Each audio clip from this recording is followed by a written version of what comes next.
बोलिए लक्ष्मी नारायण भगवान की जय। आइए आज आपको सोमवार व्रत का महत्व और उसकी विधि क्या है। सोमवार के व्रत में भगवान शंकर और माता पार्वती की पूजा की जाती है। प्राचीन शास्त्रों के अनुसार सोमवार के व्रत 3 तरह के होते हैं। सोमवार, 16 सोमवार और सौम्य प्रदोष।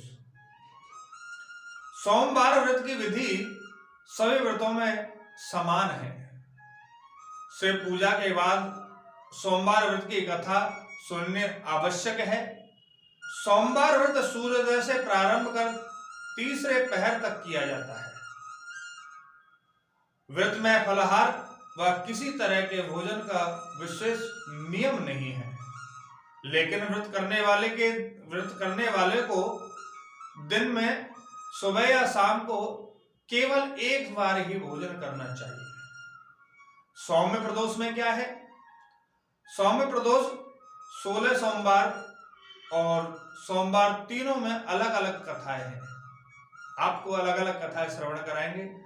इस तीनों में ही व्रतों के अपार महिमा भी कही गई है।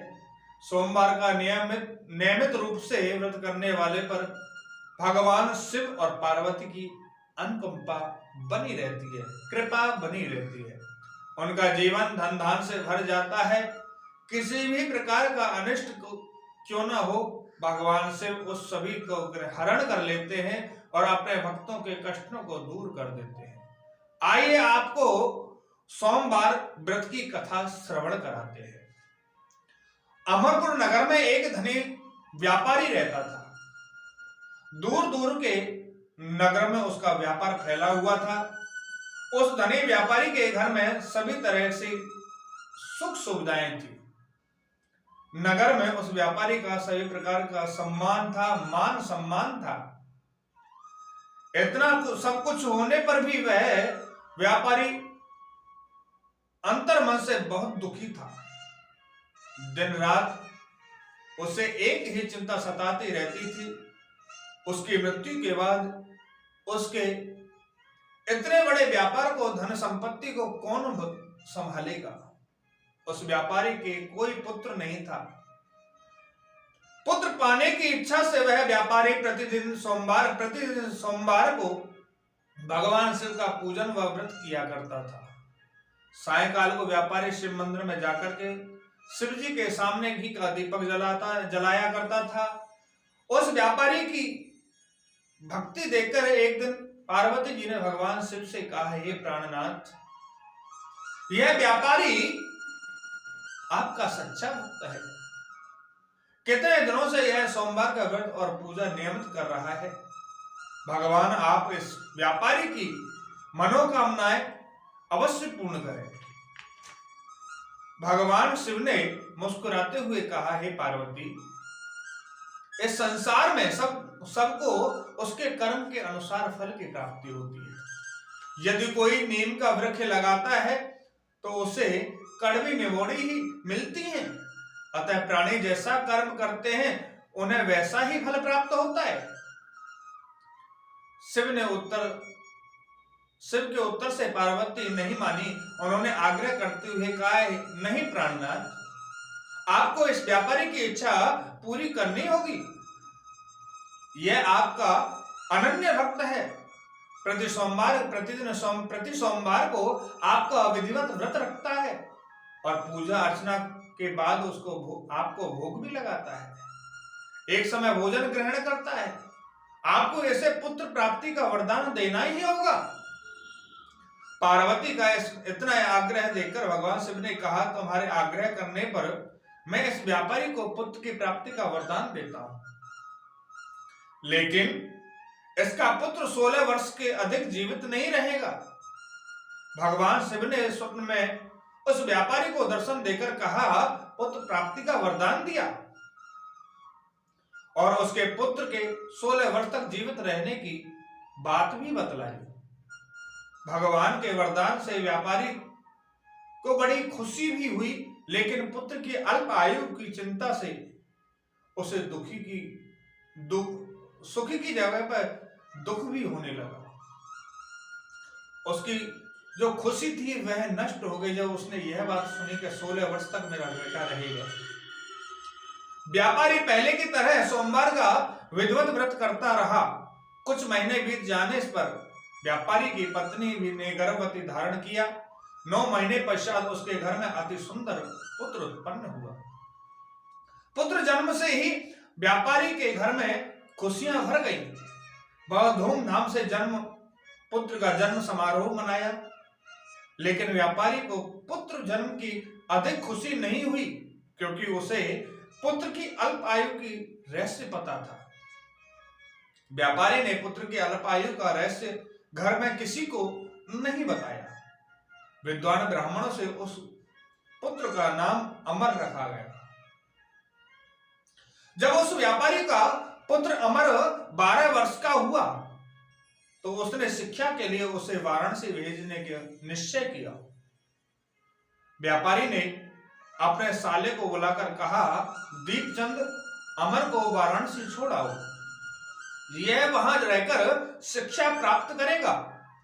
व्यापारी ने दीपचंद को बहुत सा धन देकर अमर के साथ विदा किया। रास्ते में जहां भी अमर और दीपचंद रात्रि में विश्राम के लिए ठहरते थे, वहीं यज्ञ करते और ब्राह्मणों को भोजन कराया करते थे। जैसे ही भोजन कराते थे, लंबी यात्रा के बाद अमर और दीपचंद एक बड़े नगर में पहुंचे। उस नगर के राजा की कन्या के विवाह की खुशी में पूरे नगर को खूब सजाया गया। निश्चित समय पर बारात गई, लेकिन वर के एक आंख को काना होने के कारण वर का पिता बहुत चिंतित था। उसे इस बात का भय सता रहा था कि राजा को वर के बारे में, लड़के के बारे में यदि पता चल गया कि काना होने का पता चल गया तो वह विवाह से इनकार कर देगा। राजा ने इनकार कर दिया तो बारात को वापस ले जाना पड़ेगा। यदि ऐसा हुआ तो उसकी बहुत बदनामी होगी। वर के पिता ने व्यापारी के बेटे अमर को देखा तो उससे मस्तिष्क में एक विचार आया। उससे सोचा, क्यों ना इस लड़के को दूल्हा बनाकर राजकुमारी से विवाह करा दिया जाए। विवाह के बाद इस लड़के को धन धान देकर विदा कर दूंगा और मैं राजकुमारी को अपने नगर में ले आऊंगा। वर के पिता ने अमर और उसके मामा को दीपचंद से बात कही। दीपचंद ने धन मिलने के लालच में वर के पिता से बात स्वीकार कर ली। अमर को दूल्हे को वस्त्र पहनाकर राजा की बेटी के राजकुमारी के चंद्रिका से उसका विवाह करा दिया। राजा ने बहुत सा धन देकर राजकुमारी को विदा किया। अमर ने वहां से लौटते समय राजकुमारी को पलंग पर सोते हुए देखा तो उसकी भोली सूरत देखकर सच्चाई नहीं छुपा सका और उसने राजकुमारी को ओढ़नी पर लिख दिया, राजकुमारी चंद्रिका, तुम्हारा विवाह तो मेरे साथ हुआ था। मैं तो वाराणसी में शिक्षा प्राप्त करने के लिए जा रहा हूं। अब तुम्हें जिस नव युवक की पत्नी बनना पड़ेगा वह एक आंख से काना है। सुबह उठने पर राजकुमारी ने अपने ओढ़नी पर लिखा हुआ पढ़ा तो उसने शोर मचा दिया और उस काने लड़के के साथ में जाने से इनकार कर दिया।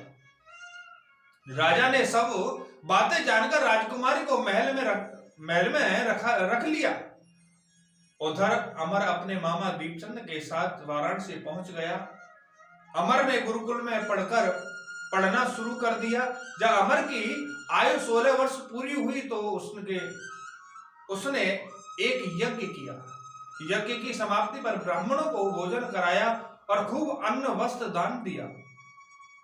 तभी अमर ने कहा, मामा जी, मेरी तबीयत ठीक नहीं है, मैं अब सोना चाहता हूं। अमर अपने शयन कक्ष में जाकर बिस्तर पर सो गया।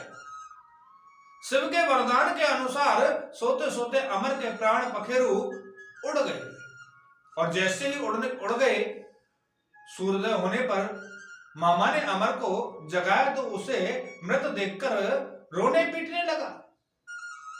आसपास के लोग भी एकत्रित होकर दुख प्रकट करने लगे। मामा के रोने विलाप करने पर स्वर समीप से गुजरते हुए भगवान शिव और पार्वती ने सुने।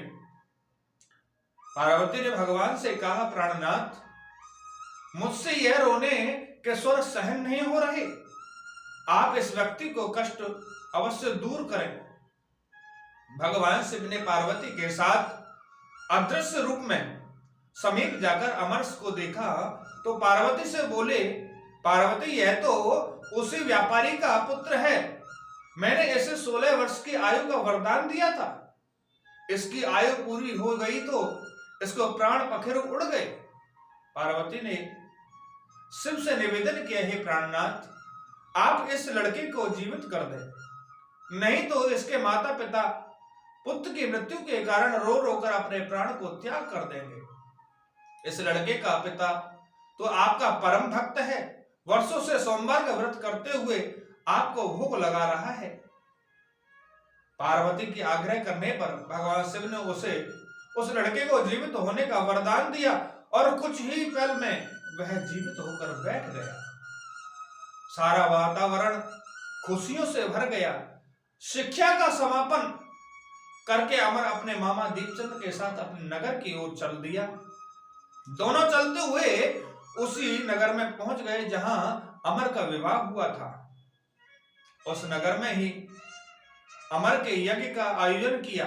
समीप से गुजरते हुए नगर के राजा ने यज्ञ का आयोजन देखा तो राजा ने अमर को तुरंत पहचान लिया। यज्ञ समाप्त होने पर राजा ने अमर और उसके मामा को महल में बुलवा लिया।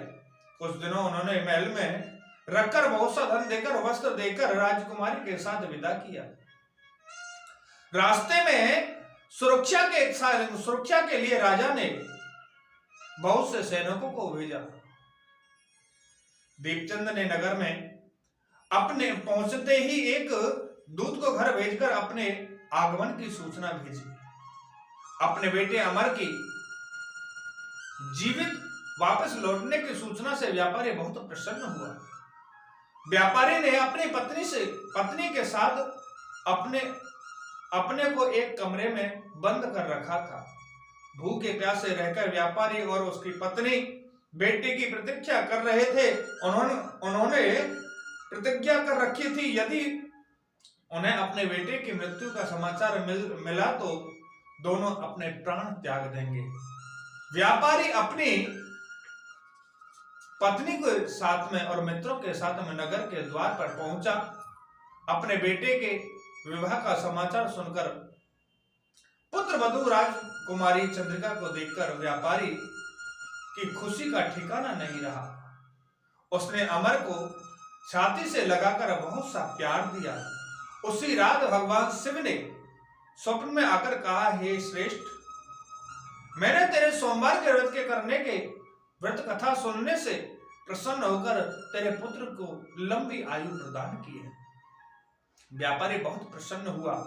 सोमवार का व्रत करने से व्यापारी के घर में खुशियां लौट आई थी।